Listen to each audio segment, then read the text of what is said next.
Hi there, I'm Trevor Blumenau, CEO of Voodoo Robotics. Hey, I just wanted to show off a example of sequencing using our new modern Pictor-like devices over here. If you look on this spreadsheet over here, if we just highlight the scan location over here and hit the start button, what happens is it looks for the first line that says next, and it's going to highlight that device automatically when you hit that start button. And then I'm just going to use a regular scanner to acknowledge that guy.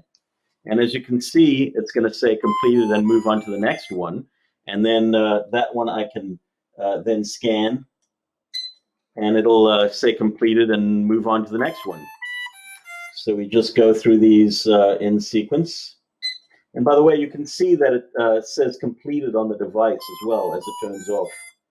So just keep going through your sequence. You can see there are a couple more over here. Here's the short text one. I'll scan to acknowledge that one. And lastly, the hey. And that one is over here. And we'll acknowledge that.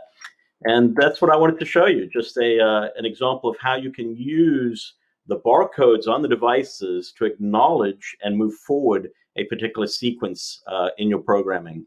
Very simple code. We use a REST API, if you like, or you can use a query string API.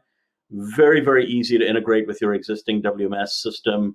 Give us a call. We're on the web, voodoorobotics.com. You can set up a webinar, ask us some questions online, or talk specifically about your particular operations and how these devices could be useful for your pickers, both in a picking situation or a putting situation. All sorts of different ways in which you can use these devices to speed along your operations. We look forward to hearing from you.